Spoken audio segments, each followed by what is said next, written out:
Hi மக்களே, இன்னைக்கு நான் எங்கள் வீட்டில் பூரி பண்ணினேன். ஆயில் இல்லாமல் நான் பூரி பண்ணேன்.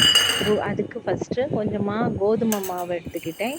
அப்புறமா கொஞ்சம் உப்பு, தண்ணி எல்லாமே போட்டு நல்லா மிக்ஸ் பண்ணிக்கணும். நம்ம எவ்வளோ மிக்ஸ் பண்ணுறோமோ அந்த அளவுக்கு நல்லா சாஃப்டாகவும் நல்லா பஃபியாகவும் வரும் நம்ம பூரி. அதற்காக நான் எங்கள் 4 பேர்னால கொஞ்சம் கம்மியாகவே நான் மாவு எடுத்துக்கிட்டேன். உங்களுக்கு எவ்வளோ தேவையோ அந்த அளவுக்கு நீங்கள் மாவு எடுத்துக்கோங்க.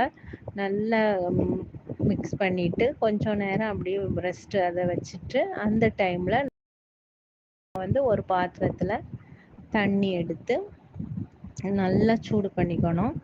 அது சூடாகிட்டே இருக்க டைமில்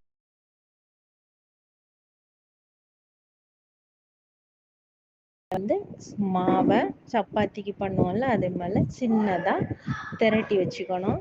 திரட்டி வச்சுட்டு அந்த தண்ணி நல்லா பாயில் ஆகி நல்லா கொதிச்சப்பறம் அதில் நம்ம சப்பாத்தி பண்ணி வச்சுருக்கோம்ல அதை போட்டு நல்லா வேக விடணும். வேக விடப்போ அது வெந்த உடனே தண்ணியில் ஃப்ளோட் ஆகும். ஃப்ளோட் ஆனப்புறம் எடுத்து அதை வச்சுருக்கோம்ல அதை எடுத்து ஃப்ரையரில் 7 நிமிஷம் வச்சுருக்கேன். அப்புறம் 160 டிகிரி செல்சியஸில் வச்சுருக்கேன்.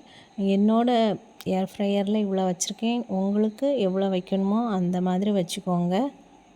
அப்படின்னு அந்த இதுக்கு அப்புறமா டைம் செட் பண்ணிக்கோங்க. நான் 7 நிமிஷம் வச்சு நான் எடுத்தேன். நல்லா பஃப்னி நல்ல பூரி வந்துருந்துச்சு. ரொம்ப சாஃப்டாகவும் இருந்துச்சு, நல்ல டேஸ்ட்டாகவும் இருந்துச்சு.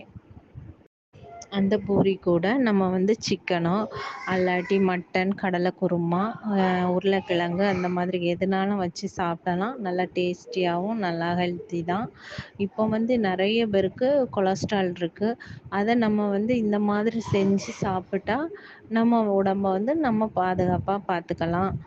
நம்ம உடம்பு நம்ம தான் பார்த்துக்கணும். உங்களுக்கு இந்த வீடியோ பிடிச்சிருந்தா லைக் பண்ணுங்கள், ஷேர் பண்ணுங்கள், சப்ஸ்கிரைப் பண்ணுங்கள்.